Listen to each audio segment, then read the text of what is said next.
इसलिए क्योंकि हमें बुलावा मिला है, किसी ने हमें निमंत्रण दिया है। किसने किया है?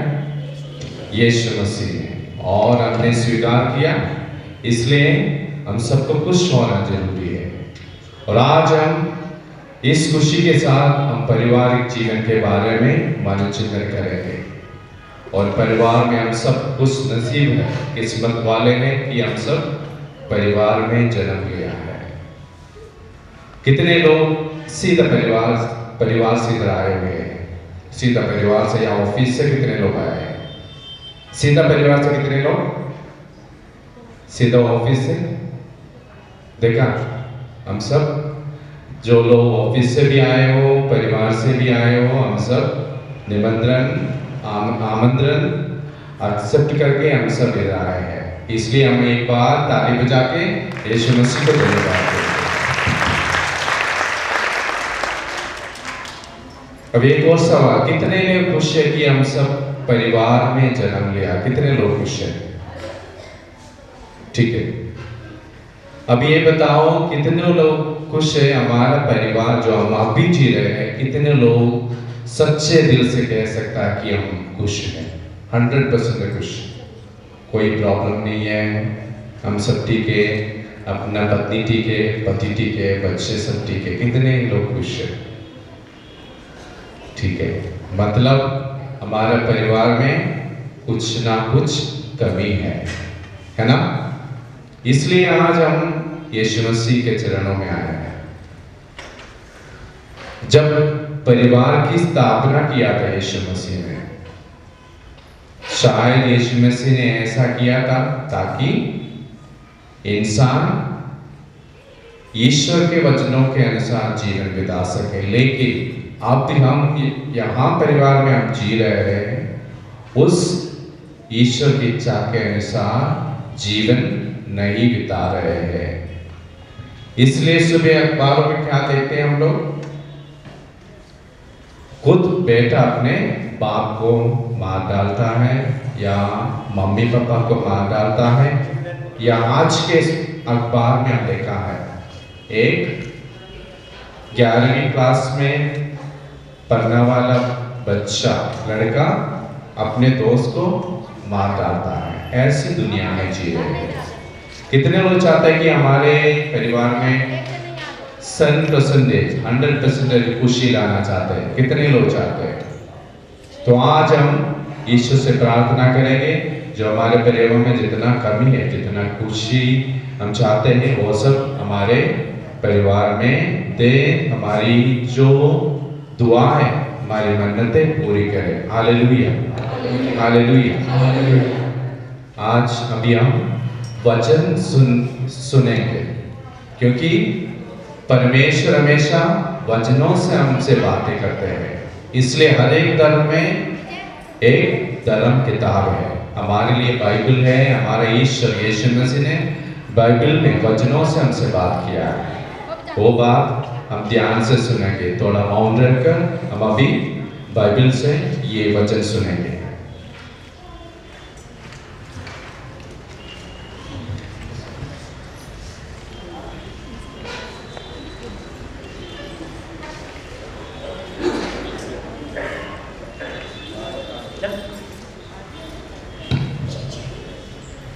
संत पेट्रुस का पहला पत्र, अध्याय 3, पद संख्याएं 1 से 7।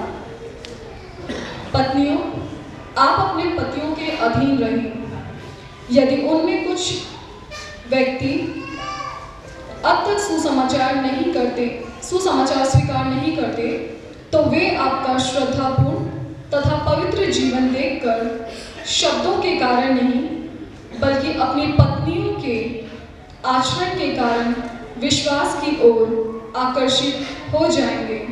ये पत्नियों के लिए लिखा गया है। जितने लोग वैवाहिक जीवन जी रहे हैं, जो पत्नी है, उनके लिए ये वचन लिखा गया है। आप लोगों का श्रृंगार बाहरी केश प्रसाधन, स्वर्ण आभूषण तथा सुंदर वस्त्र नहीं हो, वह हृदय के अभियंतर का विनम्र तथा शांत स्वभाव का अनश्वर अलंकरण हो। सुना है? जो आपका सौंदर्य, बाहरी रूप के सौंदर्य, जो आप लोग ब्यूटी पार्लर में जाते हो और ब्यूटी बना देते हैं, वो नहीं, लेकिन वचन कहता है जो आपका विनम्रता, अपना हृदय में जो विनम्र होता है, उसी से आपका जो खूबसूरती, जो सच्चे खूबसूरती वही होता है। वो बाहरी रूप से नहीं, लेकिन जो आंतरिक रूप से जो ईश्वर ने दिया है, वो विनम्रता और शांतिपूर्ण स्वभाव होना चाहिए। एक और बार वही वचन हम सुनेंगे। पत्नियों, आप अपने पतियों के अधीन रहें। यदि उनमें कुछ व्यक्ति अब तक सुसमाचार स्वीकार नहीं करते, तो वे आपका श्रद्धापूर्ण तथा पवित्र जीवन देखकर शब्दों के कारण नहीं, बल्कि अपनी पत्नियों के आचरण के कारण विश्वास की ओर आकर्षित हो जाएंगे। देखा, पत्नियों अपने पति के अधीन रहिए। कितने पत्नी यहाँ बैठे हैं अपने पति के अधीन रहे हैं? शायद बहुत लोग अधीन रहे हैं, शायद लोग नहीं आ चुके हैं, अधीन नहीं रह रहे हैं। इसलिए जो लोग अधीन नहीं है, आज वचन आपको एक चुनौती देता है, पत्नियों अपने पति के अधीन रहिए। आगे सुनेंगे हम। आप लोगों का श्रृंगार बाहरी केश प्रसाधन, स्वर्ण आभूषण तथा सुंदर वस्त्र नहीं हो, वह हृदय के अभियंत्र का विनम्र तथा शांत स्वभाव का अनश्वर अलंकरण हो, जो विनम्र और शांत स्वभाव का। तो यही है हमारे लिए, जो पत्नी लोग यहाँ बैठे हैं उनके लिए एक वचन का संदेश। अगर आपके परिवार में कुछ ना कुछ कमी है, तो आपके पास ये चाबी है। आपके पास, अगर आप सोच रहे हैं आपके परिवार में अशांति है, शांति लाने के लिए सबसे पहला पत्नियों के लिए ये संदेश दिया गया। इसलिए संत पत्रुस ने, जो यीशु मसीह के चेला था, वो सबसे पहले पतियों के लिए नहीं लिखा गया, लेकिन पत्नियों के लिए, क्योंकि मालूम है अगर एक परिवार में शांति लाना चाहते, तो सबसे पहले उनके जो स्त्री पात्र है, या माँ है या पत्नी है, उनको पकड़ो, उनको शांति दे दो और परिवार में सब कुछ बदल सकता है। उसी तरह अगर एक खुशी परिवार को या शांति परिवार में अशांति लाने के लिए एक परिवार के माँ को पकड़ो या पत्नी को पकड़ो, उसका सोच बदलते ही पूरा परिवार बदल जाएगा। जैसे आप लोगों को मालूम है, मम्मी के मूड के साथ ये अनुसार सब्जी का टेस्ट भी बदल जाते हैं, है ना। अगर मम्मी गुस्सा में, तो उस दिन सोच लेना सब्जी में टेस्ट नहीं आएगा। इसलिए जो पत्नी है, जो माँ है, उन्हीं के हाथ में, या उनका जो परिवार का शांति का चाबी उनके हाथ में है। इसलिए शांति अगर आपके परिवार में लाना चाहते हो, पहले अपना मम्मी को या पत्नी, जो पति लोग पत्नी को प्यार करो, प्यार में रखो, क्योंकि आप सबको मालूम है अगर वो चढ़ गया या उसका मूड बदल गया, तो पूरा परिवार का मूड बदल जाएगा। आगे हम सुनेंगे। जो ईश्वर की दृष्टि में महत्व रखता है। प्राचीन काल में ईश्वर पर भरोसा रखने वाली तथा अपने पतियों के अधीन रहने वाली पवित्र स्त्रियां इसी तरह अपना श्रृंगार करती थीं। उदाहरण के लिए सारा इब्राहिम का आज्ञा पालन करती और उन्हें स्वामी कहकर पुकारती थी। अब आप भलाई करती रहेंगी। जब आप भलाई करती रहेंगी और किसी आशंका से नहीं घबराएंगी, तो आप उनकी सुपुत्रियां सिद्ध होंगी। पतियों, आप भी अपनी पत्नी का ध्यान रखें। अब तक पत्नियों के लिए संदेश मिला था, अब पतियों के लिए क्या कहा है? पतियों अपना पत्नी का ध्यान रखो या ख्याल रखो। ये पतियों के लिए, जितने भी पतियां यहाँ बैठे हैं उनके लिए संदेश है। पत्नी का ख्याल रखो, ध्यान रखो। कैसे रखना आप सबको मालूम है, क्योंकि आप सब वैवाहिक जीवन बिता रहे हैं और आप सब ने कहानियां सुना होंगे, परिवार की कहानियां, या आप लोग सब, हम सब परिवार में जी रहे हैं। हर एक परिवार में हर एक दिन परिवार में कहानी बनते जाते हैं। और कहानी इतना लिखे जाते हैं, ये कहानी है जैसे मैं आप लोगों को बता रहा हूँ, क्रिसमस के अवसर पर ये कहानी बहुत मशहूर होते हैं। क्रिसमस सीजन पर हम बताते हैं। कहते हैं एक बार एक पति पत्नी था, उसका कोई औलाद नहीं था।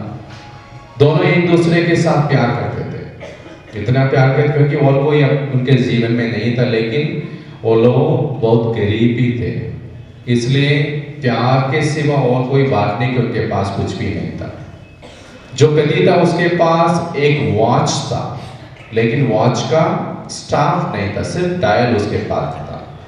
शायद वो वॉच उसने छोड़ा नहीं क्योंकि टाइम देखना था, या शायद किसी ने दिया होगा, क्या कोई खास अवसर पर उसको कोई ना कोई दिया होगा, इसलिए वो डायल अपने सिर्फ वॉच का डायल अपने पॉकेट में रखते थे, टाइम देखते थे और ये चलते रहे। और इसी तरह और एक रीति रिवाज है, या क्रिसमस के अवसर पर हम एक दूसरे के साथ गिफ्ट बांटते हैं। तो उस समय ये पत्नी ने अपने मन में तय किया कि मैं इस साल क्रिसमस में अपने पति को वॉच के स्टाफ दे दूंगा, ताकि वो ये वॉच अपने हाथ में बांध सके। वो पत्नी ने मन में ये सोचकर मार्केट के लिए निकला, वो जो उन्हें इकट्ठा किया था जो पैसा, ताकि एक अच्छे क्रिसमस गिफ्ट अपने पति को दे सके, इकट्ठा किया। तो वो लेकर शॉप में जाते हैं और एक स्टाफ सेलेक्ट करते हैं, लेकिन सेलेक्ट करने के बाद उनको पता चलता है पैसा कम पड़ रहे हैं और उसको और पैसा देना पड़ता है। उसको देने के लिए उसके पास कुछ भी नहीं था।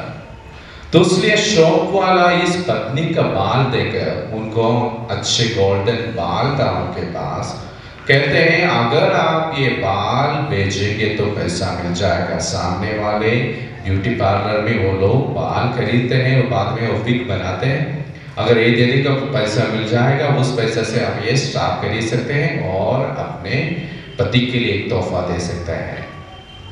और उन्होंने उस शॉप वाला का ये बातें सुनकर ऐसा ही किया और अपने पति के लिए ये सोचकर वो अपना क्रिसमस में ये पति को दे दूंगा, वो स्टाफ लेके आ गया।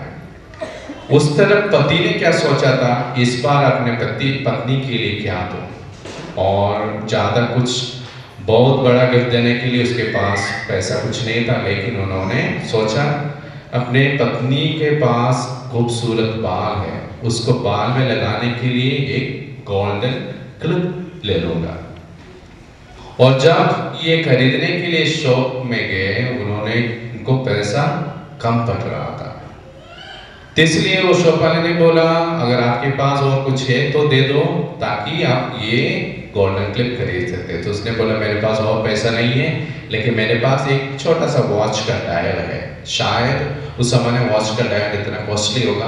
वो शॉप वाले ने बोला मैं ये लेने को तैयार हूँ और मैं आपको क्लिप दे दूंगा। जब क्रिसमस के शाम को एक दूसरे के साथ गिफ्ट बांटने का टाइम आ गया, और जो स्टाफ पत्नी ने पति को देने के लिए लेके आया, तो पता चला उनके पास डायल नहीं है, और जो क्लिप पत्नी को देना था वो देने के लिए उनके पास बाल नहीं है क्लिप लगाने के लिए। भाई बहनों, ये कहानी के यही है सच्चे प्यार, एक दूसरे के साथ अधीन रहने का प्यार। पारिवारिक जीवन अगर अच्छा है तो सबसे पहले पति पत्नी अधीन रहना है, एक दूसरे के साथ मतलब मिलते रहना है। कहते हैं पारिवारिक जीवन पति और पत्नी के साथ एक नाव की तरह है, और उस तरफ और इस तरफ बैठकर परिवार को चला के लेके जाते हैं, क्योंकि इस दुनिया एक तरीके से समुद्र है, लहरें चलते रहते हैं, आंधियां चलते रहते हैं, लेकिन उसका संभाल के और ठीक से लेके जाने के लिए, आगे लेके जाने के पति पत्नी का जरूरत है। आप सोचो अगर आपके परिवार में अकेला ही आप अपना नाव लेके जाएंगे तो कहीं नहीं पहुंचेगा, या तक जाएंगे आपको नहीं कर पाएंगे। इसलिए पीछे से और कोई किसी का जरूरत चाहिए, वो किसका चाहिए, पत्नी या पति। अगर एक दूसरे के साथ मिलकर अपने परिवार के साथ लेके जाएंगे तो आपके परिवार में शांति आएंगे। जो शांति अभी अशांति के रूप में अपने परिवार में है, और अशांति कहाँ से मिलेगा? यीशु मसीह से। इसलिए आप यहाँ आप आके बैठे हैं। तो इसलिए वचन में कहा है पति और पत्नी एक दूसरे के साथ आधीन रहो। अब सोचो अपने परिवार में वापस आओ, एक पिक्चर के रूप में वापस आ जाओ। परिवार शब्द सुनते ही हमारे दिल में क्या आता है? परिवार। हम पिक्चर में देख रहे हो परिवार, सच्चे परिवार, सुखी परिवार, सब कुछ। परिवार शब्द सुनते ही मेरे मन में यही आता है मेरा माँ बाप और भाई बहन और दादी नानी, सब कुछ, जहाँ हमारा जन्म हुआ था, पालन पोषण हुआ। अब कितने लोग कह सकते हैं इसी तरह है हमारा परिवार। दादी नानी कहाँ है नहीं हमारे पास, है ना? क्योंकि वो लोग अपने गांव में, वो लोग आना नहीं चाहते। शायद हम लोग और पैसे कमाने के लिए या और तरक्की करने के लिए हम लोग यहाँ आ गए, और दादी नानी अकेले अपने गांव में जी रहे या अपने परिवार में जी रहे। लेकिन यहाँ हम जी रहे हैं एक छोटे परिवार में। तो उसका परिवार, अब सोच लो, कई बार हम अपने जीवन में, अपने परिवार में दादी नानी का क्या मिस करते हैं? कितने लोग मिस करते हैं अपने दादी नानी को? बहुत सारे लोग। हाथ ऊपर उठाने की जरूरत नहीं है, बहुत सारे लोग अपना जीवन मिस करते हैं। ये दादी नानी अभी हमारे परिवार में कौन सा रूप बदल कर? टीवी और कंप्यूटर का रूप देकर। पहले कहानियां कौन सुनाते थे? दादी नानी या नानी। वो लोग हमें कहानी सुनाते थे और अच्छे अच्छे मूल्य हमें समझाते थे। और लेकिन अभी कंप्यूटर और टेलीविजन के माध्यम से हमें कहानी सुनना पड़ता है। इसलिए एक कारण है हमारे परिवार में अशांति है, क्योंकि जो प्यार, जो जगह दे रहे, क्योंकि हमें मालूम है हम सबका माँ बाप अपने गांव में जहाँ भी हो, उनको क्या जाने पैसे की जरूरत नहीं है, लेकिन अपने प्यार का जरूरत। क्योंकि उन लोग कहाँ जा रहे हैं? अपने संध्या की ओर। They are going to their evenings. उनको अपने जीवन बिता दिया, आधा का आधा जीवन हमारे लिए जी लिया। मैंने बड़ा पालन पोषण करके बड़ा करके हमें यहाँ तक ले गए, लेकिन उन्हें जब हमारी जरूरत है हम नहीं है। इसलिए कारण है। सोच लो अगर आप लोगों में से ऐसा कोई किया, अपने माँ बाप को तिरस्कार किया, अपने दादा नानी को तिरस्कार किया, सोच लो आपका जो आखिरी दिन में कैसा होगा। शायद वही रिपीट करें। कहते हैं जो इतिहास है वो दोहराते रहेंगे, रिपीट करते रहेंगे। इसलिए एक मिनट हम मौन रहकर अपने जो दादा नानी के लिए आंखें बंद करके प्रार्थना करेंगे। प्रभु को यीशु मसीह का आशीष उन पर हो, क्योंकि कई परिवार में अपने माँ बाप और या दादा नानी सब बीमारियों को परेशान है। यीशु मसीह का चंगाई की जरूरत है। यीशु मसीह उन्हें अपना हाथ बढ़ाकर उन्हें छू ले, ताकि वो चंगाई प्राप्त करें, और उसी के द्वारा हम अपने जीवन द्वारा हम कोई ना कोई अपने उनके साथ रहकर हम उनको प्यार बांट सके। क्योंकि उन लोगों ने हमें जीवन दिया था, और जीवन देने का, उसका शुक्रगुजार करने के लिए हमें उसके साथ रहकर थोड़ा प्यार बांटने की जरूरत है। इसलिए प्रभु यीशु से हम प्रार्थना करें और यीशु मसीह उन्हें चुन ले। हम एक गाना गाएंगे।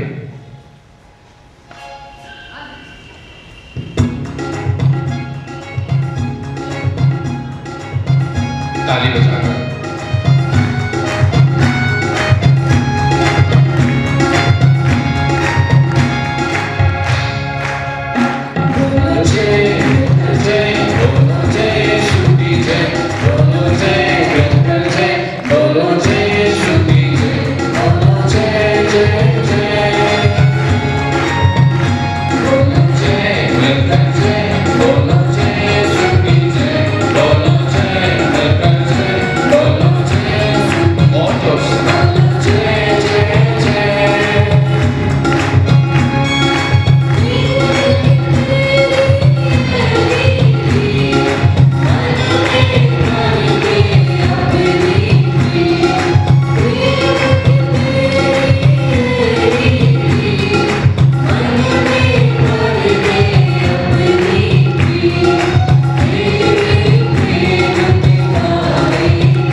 Hallelujah, hallelujah, hallelujah, hallelujah, hallelujah. Hallelujah.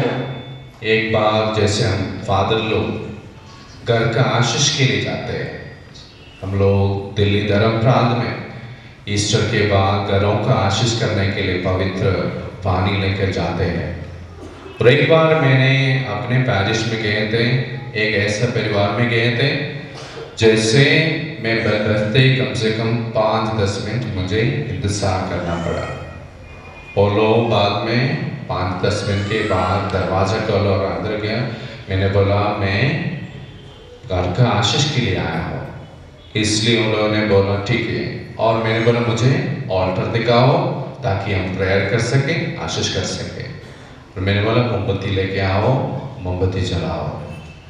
और ये सब पहले भी उनको बता चुका था, इस इलाके में, इस एरिया में ब्लेसिंग होगा, इसलिए मैं एक्सपेक्ट करते कि सारे तैयार करके गए, लेकिन मोमबत्ती नहीं था उस परिवार में। और कहीं ना कहीं से एक टुकड़ा मोमबत्ती लेके आ गया। वो मोमबत्ती जलाने के लिए मैचिस चला रहा था और नहीं निकल रहा था। और बाद में आशीष करके, घरों का आशीष करके मैं बाहर आ गया। और उसी फ्लैट में मैं दूसरे घर गए।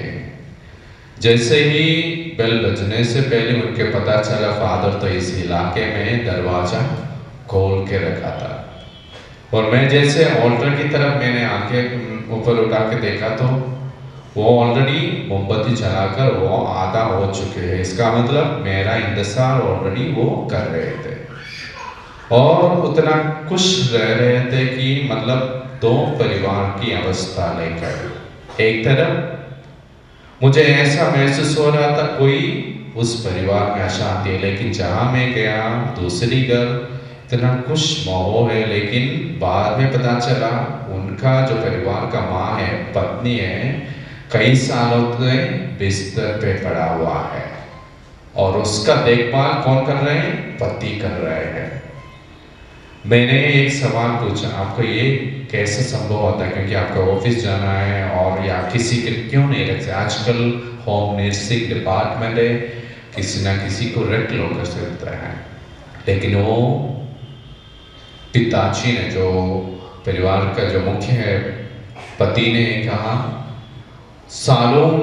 बहुत सालों से ये मेरा पत्नी मुझे और मेरा बच्चे लोगों को देखभाल किया और आज मौका है उनका देखभाल करने के लिए। आज वो बिस्तर पर है लेकिन मैं खुद उनका देखभाल करूँगा, क्योंकि अपना हमेशा अपना ही होता है और किसी से करवाए तो वो अपना नहीं होगा। प्रिय भाइयों बहनों, अगर आप चाहते कि जो आपने विवाही बंधन में एक दिन आपने हाथ पकड़कर आप एक दूसरे के साथ वायदा किया था, या आपने जो संस्कार में को धर्म में शादी किया था, उस धर्म के अनुसार कुछ ना कुछ बताया आप लोग एक ही बार शादी करते ही एक बार अंत तक जुड़े रहेंगे। ईसाई धर्म में हम पढ़ते हैं एक दूसरे के साथ हाथ पकड़कर ईश्वर के सामने और लोगों के सामने वायदा करते कि हम एक दूसरे के साथ आदिल रहेंगे, चाहे कुछ भी हो, लेकिन अंत तक एक ही रहेंगे।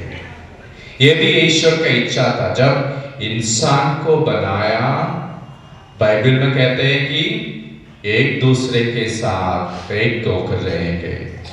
और आज यही सवाल अपने मन से पूछो, कितने लोग एक दूसरे के साथ एक होकर रहते हैं?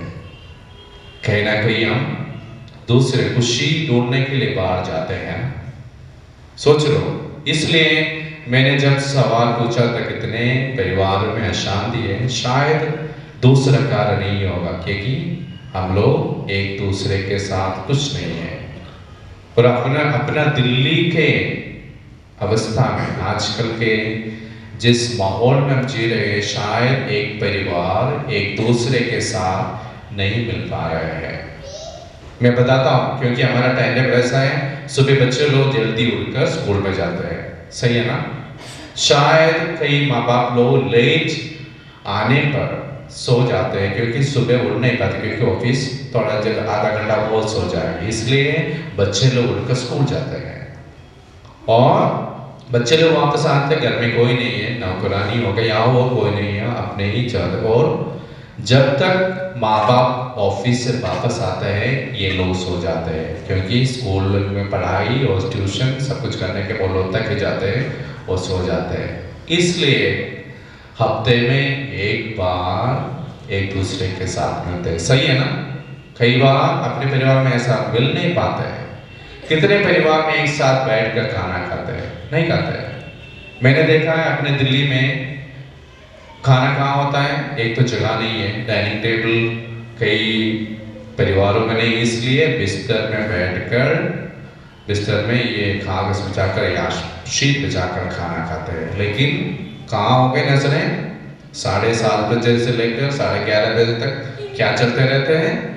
सीरियल चलते रहते हैं। तो उसका ध्यान उसमें होगा। और सीरियल कौन सा सीरियल है मैं बताता हूँ। आजकल का सीरियल में एक परिवार, उसका पति तीसरी बार शादी किया, और जिसने शादी किया किसी और का होगा, उसने इसी के शादी किया होगा, उनका बेटा अभी इसके शादी करने मतलब। और सीरियल के नाम का क्या होगा?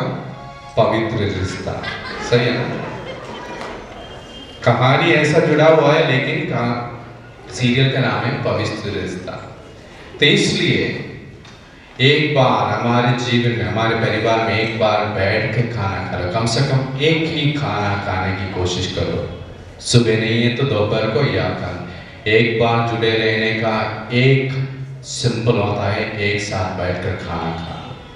और सबसे जरूरी है एक साथ बैठकर प्रार्थना करना। ये आप लोगों में से कोई नहीं करते।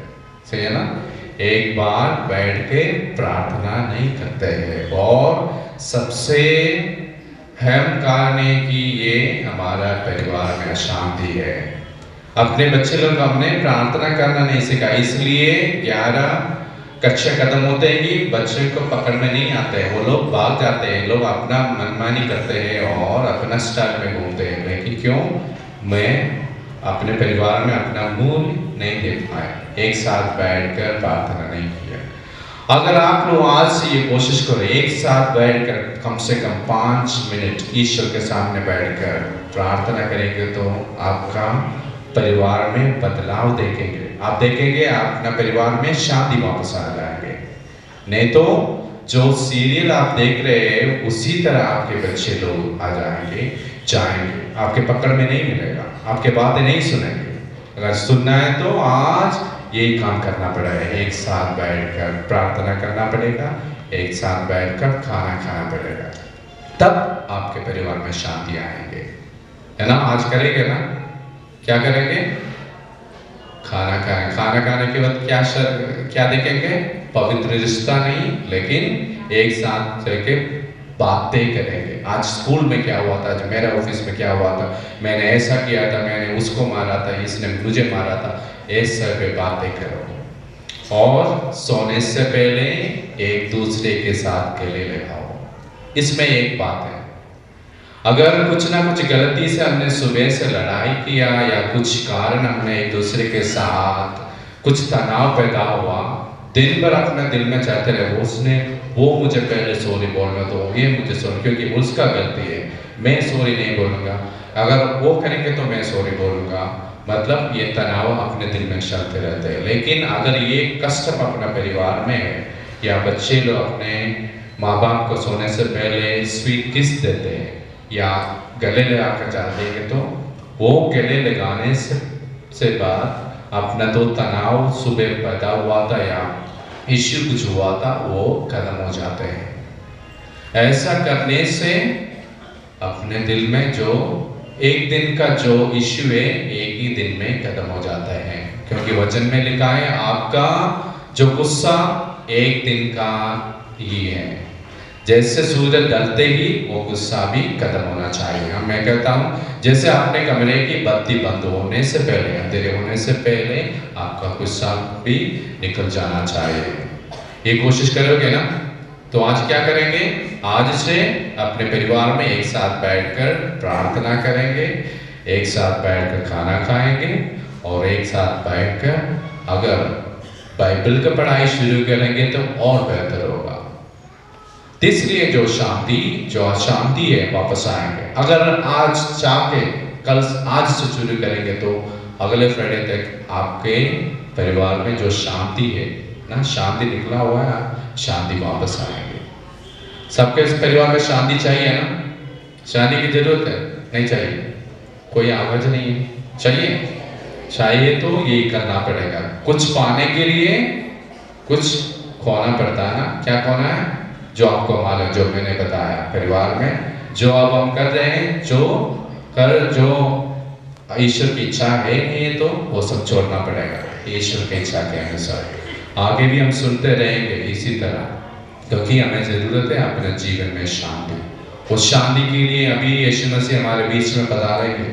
आज हम प्रार्थना करेंगे अपने परिवार में हर एक जन को, खास करके अपने दादा नानी को, माँ बाप को, बच्चे को, अपने परिवार के लिए प्रार्थना करें। वो आपको मालूम है जितने परिवारों में अशांति है वो सब परिवारों को हम लेके आएंगे, ताकि यीशु मसीह हर एक परिवार में आ जाए, हमारे दिल में शांति लेके। क्योंकि हर एक बार हमारे परिवार में ये भी होता है, बीमारी के कारण शांति अशांति है। क्योंकि एक व्यक्ति बीमार होने पर हर एक व्यक्ति, पूरा परिवार बीमार हो जाता है, क्योंकि हम एक्सेप्ट नहीं कर पा रहे हैं एक दूसरे के साथ। सबसे पहले यीशु मसीह का ये जो वचन हमें दिया है उसी के आधार से सबसे पहला प्यार में रहो।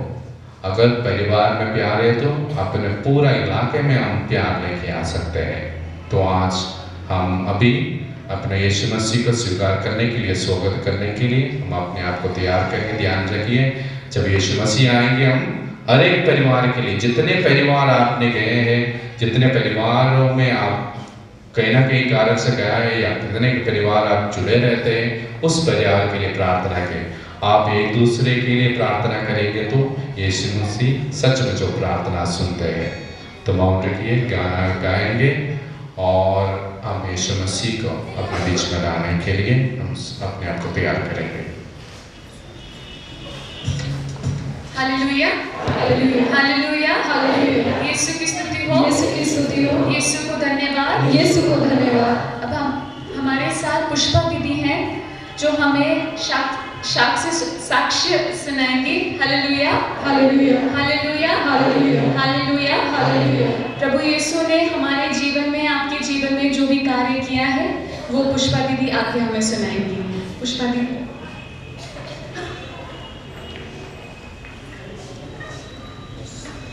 सबको जय यीशु, हालेलुया, हालेलुया।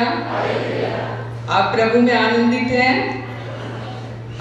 ईश्वर को हम धन्यवाद देंगे, उन्होंने हमें मौका दिया है कि हम उनकी स्तुति कर सकें। आपके लिए एक सूचना है, जो व्यक्तिगत रूप से प्रार्थना करवाना चाहते हैं अपने लिए। फादर बाहर में बैठे हुए हैं और एक हमारी बहन बैठी हुई है। तो हिंदी, इंग्लिश, मराठी और मलयालम में आप उनके पास जाकर प्रार्थना करवा सकते हैं अपने लिए।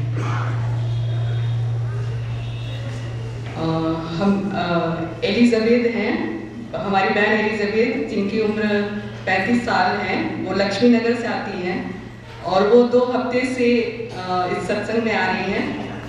उन्होंने वो बीएड किया हुआ था, लेकिन उनका जो सर्टिफिकेट था उनको नहीं मिल रहा था, और इसके कारण वो कहीं अप्लाई नहीं कर पा रही थी और वो बहुत दुखी थी।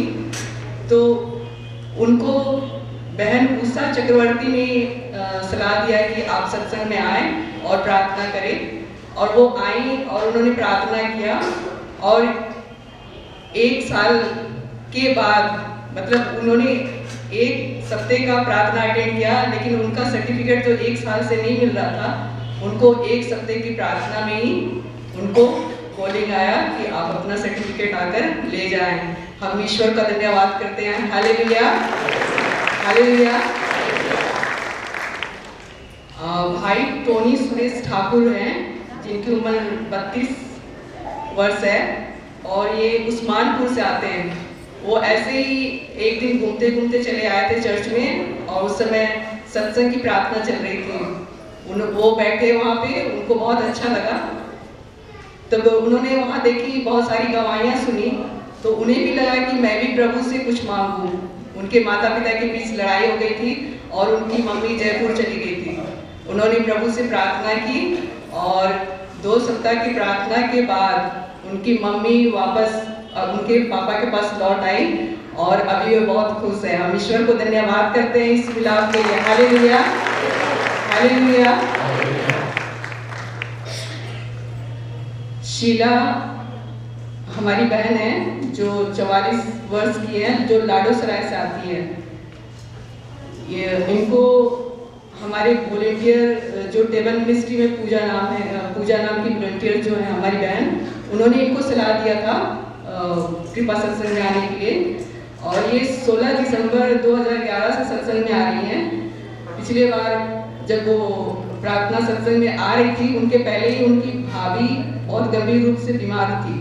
और न सिर्फ उनकी भाभी बल्कि उनकी भाभी की बहन भी बीमार हो गई और वो इतनी बीमार हो गई कि उनको ब्लड चढ़ाने की आवश्यकता हो गई।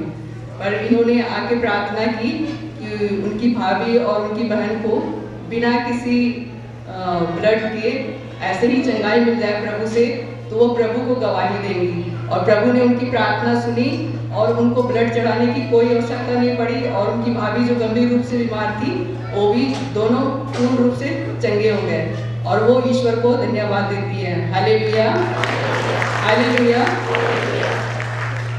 सुशीला दास जो नोएडा से आती हैं, वो 3 साल पहले ट्रेन से उतरते वक्त वो जैसे झूल जाते हैं, वैसे झूलने के कारण उसके दोनों कंधे पे बहुत पेन होता था, जिसके कारण वो ऐसे मुड़ नहीं सकती थी और बड़ा मुश्किल से मतलब उनका लाइफ ये हो रहा था।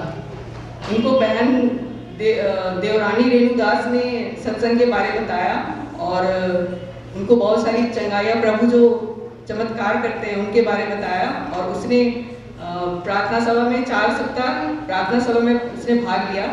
उसको जो तीसरे सप्ताह में उनको पूरी चंगाई मिली और उनके बाजू में जरा सा भी दर्द नहीं है। इसके पहले उन्होंने बहुत से डॉक्टरों को दिखाया था, लेकिन डॉक्टर उनके दर्द को ठीक नहीं कर पाए और प्रभु ने 3 सप्ताह की प्रार्थना में उनको पूर्ण चंगाई दे दी। हम ईश्वर को धन्यवाद करते हैं। Hallelujah, hallelujah.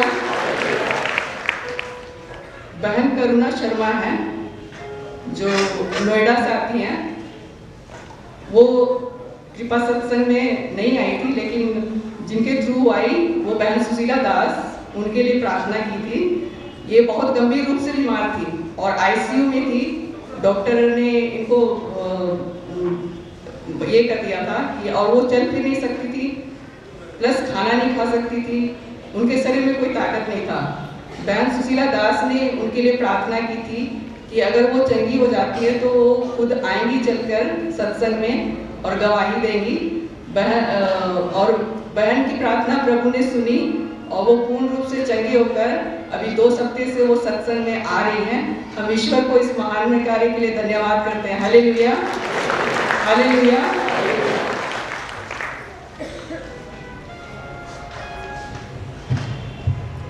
Hallelujah, hallelujah. गीत मंडली गीत गाएंगे और हम अपने आप को तैयार करेंगे प्रभु यीशु को हमारे बीच में आमंत्रित करने के लिए।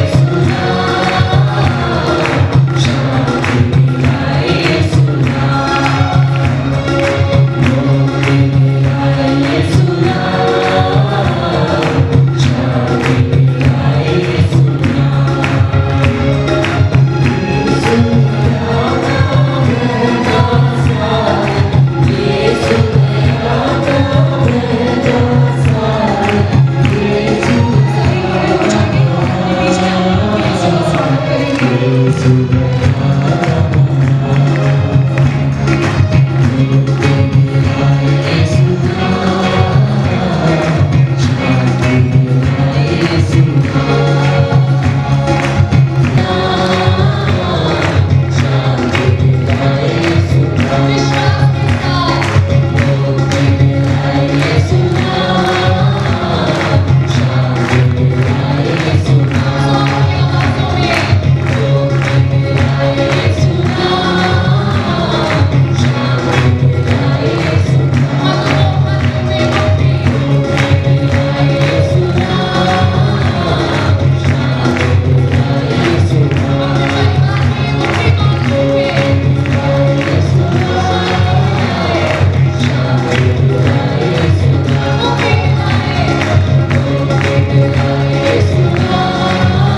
क्षण मौन रह के प्रभु यीशु की शांति को, उनकी प्रेम को महसूस कीजिए।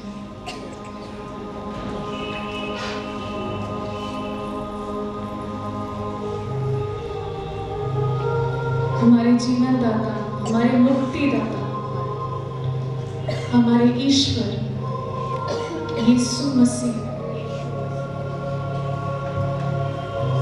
पवित्र रोटी के रूप में उपस्थित है।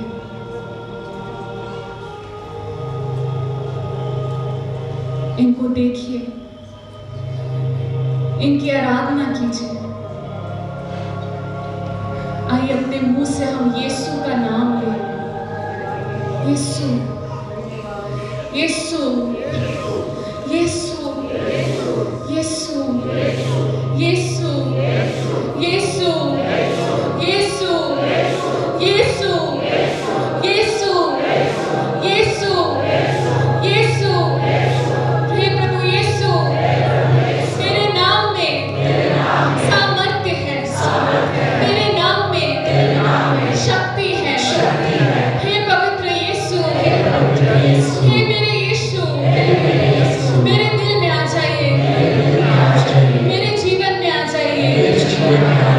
मैं अपना बोझ तेरे हवाले करता हूँ। मैं विश्वास करता हूँ कि आप मुझे विश्राम देंगे। यीशु, यीशु, यीशु, यीशु, यीशु।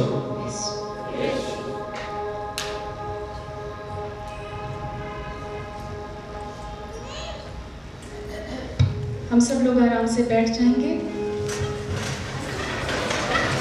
हमारे बीच हम तेरी आराधना करते हैं। Hallelujah, hallelujah. हे प्यारे यीशु, हम पर दया कर। हे प्रभु यीशु, ईश्वर का एकलौता पुत्र, दाऊद का पुत्र, मरियम का पुत्र, हम पर दया कर, हम पर दया कर। हे प्रभु यीशु, शैतान की हर बंधनों से हमको मुक्त कर, हमको मुक्त कर। Hallelujah, hallelujah, hallelujah, hallelujah, hallelujah. सारे बैठ जाइए। अगर कहीं कुर्सी खाली है तो अच्छे अच्छे कपड़ा पहनकर, जीवन में, जिंदगी में जितने भी कंफर्ट्स मिल सकता था वो सब उसको मिला। कोई कमी नहीं था उसका जीवन में, सब कुछ मिलता था और अपना जीवन में ऐश करते थे। उसके फाटक पर लाजरुस नामक कंगला पड़ा रहता था, जिसका शरीर फोड़ों से भरा हुआ था। अभी दो व्यक्तियों के बारे पवित्र वचन में लिखा है। एक अमीर आदमी, दूसरा गरीब और बीमार लाजरस। एक अमीर आदमी और दूसरा गरीब और बीमार लाजरस। देखो, गरीब के साथ एक अमीर और गरीब। अमीर आदमी है, उसके साथ उसका गेट के सामने, फाटक के सामने गरीब और बीमार लाजरस। बीमार इसलिए क्योंकि उसका शरीर में सारे फोड़े थे। ये दोनों में से प्रभु का प्यार किसके साथ था? कैसे पता चला? कैसे पता चला कि प्रभु का प्यार गरीब लाजरस के साथ था, अमीर के साथ नहीं था? ये हमको कैसा पता चलता है?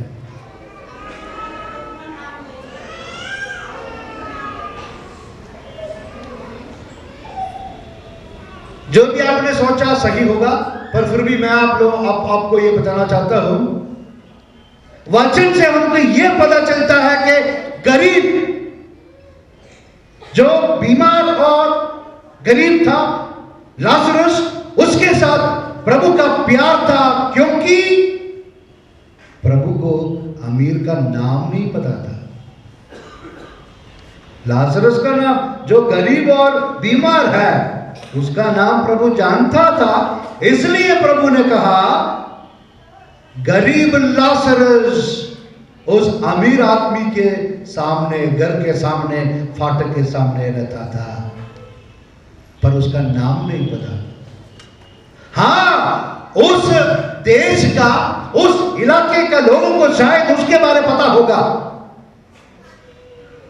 शायद वो सरपंच होगा, या कोई काउंसलर होगा, कोई संस्था का प्रेसिडेंट होगा, या उसके पास कोठी होगा, या फ्लैट्स होगा, जमीन होगा, फैक्ट्री होगा, क्योंकि अमीर आदमी है, उसके पास गाड़ियां भी होंगी, सब कुछ है। लोगों के सामने वो बड़ा था, परमेश्वर के सामने वो छोटा था। इसलिए प्रभु ने उसका नाम तक लेना पसंद नहीं किया। शायद उसको पता भी था, पर फिर भी उसका नाम भी लेना प्रभु यीशु ने पसंद नहीं किया, इसलिए उसका नाम नहीं लिया। दूसरे का, जो गरीब है, जो बीमार है, उसका नाम लिया। कहता है उसका नाम लाजरस था। अभी देखेंगे आगे क्या होता है। Hallelujah, hallelujah, hallelujah. अभी अगर कोई अमीर आदमी अंदर बैठा है, वो डरने का जरूरत नहीं है। उसका क्यों, उसका ये अमीर आदमी का नाम प्रभु ने क्यों नहीं लिया, वो मैं समझाऊंगा थोड़ा आगे जाकर। उसका कारण था जो आप लोगों में से कई लोगों ने पहला बताया था। आगे लिखा है, वह अमीर आदमी अमीर की मेज की जूठन से अपनी भूख मिटाने के लिए तरसता था, और कुत्ते आकर उसके फोड़े चटा करते थे। ये गरीब और बीमार लाजरस को मिलने के लिए कौन आया? कुत्ते आए। हो सकता है वो अमीर आदमी का फाटक बड़ा था, और कितने गाड़ियां शायद अंदर गए होंगे। उस जमाने में शायद गाड़ियां नहीं होगा, घोड़े का गाड़ी होगा। अमीर अमीर लोग उसके उस फाटक के थ्रू गया, पर लाजरस के साथ रहने के लिए, बैठने के लिए सिर्फ कुत्ते आए। वो भी क्या के लिए? उसका खून चूसने के लिए, जख्म से निकलते पानी और खून पीने के लिए। तो कैसा गंभीर स्थिति था वो लाजरस का। वो कंगाल एक दिन मर गया, और स्वर्गदूतों ने उसे ले जाकर इब्राहिम की गोद में रख दिया। लाजरस एक दिन मर गया, और लिखा है जब वो मर गया क्या हुआ, क्या हो गया, बड़ा विस्तार के साथ लिखा है। स्वर्गदूतों ने आकर उसे जाकर इब्राहिम की गोद में रख दिया। इब्राहिम हमारा विश्वास का पिता जो स्वर्ग में है, उसके गोद में उसको जाकर रख दिया। अभी देखो अमीर के बारे में क्या लिखा है। अमीर भी मर गया और दफनाया गया। उसने अधोलोक में यातनाएं सहते हुए अपनी आंखें ऊपर उठाकर दूर ही से इब्राहिम को देखा, और उसकी गोद में लाजरस को भी। लाजरस स्वर्ग में इब्राहिम के गोद में, और जो अमीर आदमी जिसके पास सब कुछ था, जब वो मर गया उसको लेने के लिए स्वर्गदूतों ने नहीं आया। वचन में ऐसा लिखा है उसको दफनाया गया, जिस तरह आम आदमी वैसे ही दफनाता है ना, वैसे दफनाया गया। पर गरीब आदमी के बारे, लाजरस के बारे कहता है उसको लेने के लिए स्वर्गदूतों ने आया। पर अमीर आदमी के बारे इस तरह विस्तार के साथ नहीं बोलते, डिटेल नहीं है, पर इतना लिखा है वो नरक में, अधोलोक में, जगह शैतान रहते हैं, उधर हो गया। उसने पुकार कर कहा, पिता इब्राहिम मुझ पर दया कीजिए और लाजरुस को भेजिए, जिससे वह अपनी उंगली का सेरा पानी में भीग कर मेरी जीभ ठंडी करे, क्योंकि मैं इस ज्वाला में तड़प रहा हूं, नरक में। जिस तरह एक वोल्केनो का आग होता है, वोल्केनो से जिस तरह आग होता है, जिसका ताप में हवाई जहाज भी पिघल जाता है, इतना गर्म है, उससे भी गर्म है नरक का जो आग है। और एक इंसान उसमें मर गया तो फिर क्या हो जाएगा? वो नरक में उसका शरीर नहीं है, आत्मा है। शरीर तो मिट्टी में हो जाता है, पर उसका आत्मा उधर गया, जो एक ताप में तड़पता था। इसलिए उसने चिल्ला कर पुकारा, हे इब्राहिम लाजरुस को भेजो। किसको भेजने के लिए बोलता है? लाजरुस को, जो गरीब, जो बीमार, तुम्हारा घर का सामने, फाटक के सामने, जिसको कुत्ते आके छाड़ते थे, अभी तू क्या कहता है? वो अपना उंगली पानी में पीकर उसका जीभ को ठंडा करे। अच्छा नहीं, अभी अच्छा लगता है। जिसको तू गंदा समझता था, तुम्हारे घर में नहीं बुलाया, उसको तूने एक पानी तक नहीं दिया, एक ग्लास पानी तक नहीं दिया।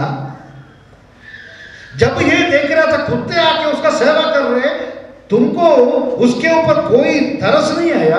अभी क्या तू ये चाहता है वो तेरे पास आए और उसका उंगली, जो उंगली का तू गंदा समझता, वो उंगली अभी उससे तुम्हारे जीभ में पानी डालना?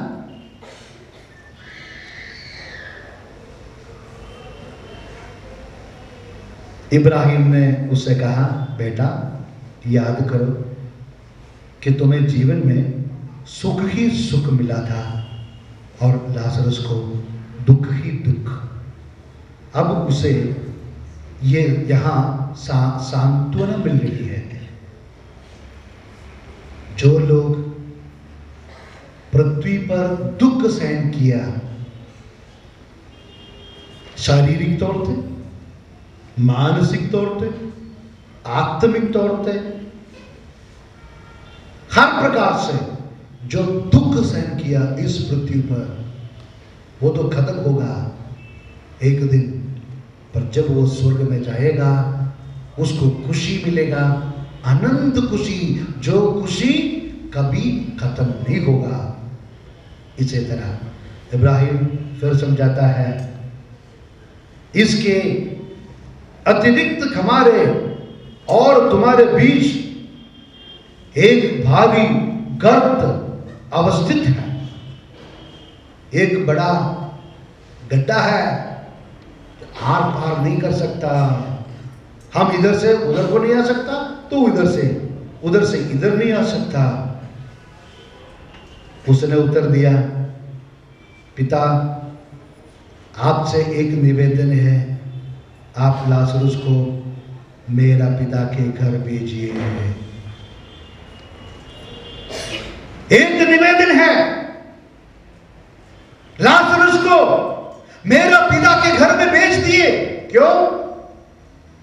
क्योंकि मेरे 5 भाई हैं।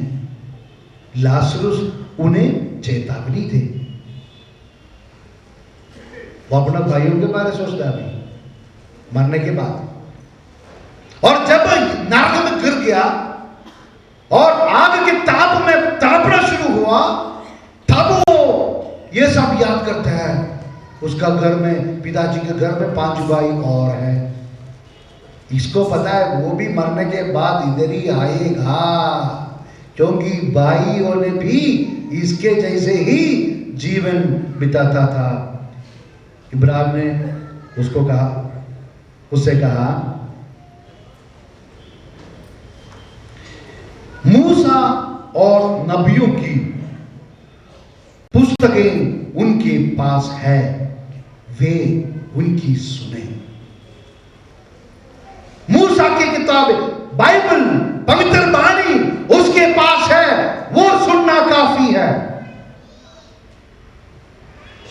इधर से लाजरस को उधर जाने का जरूरत नहीं है।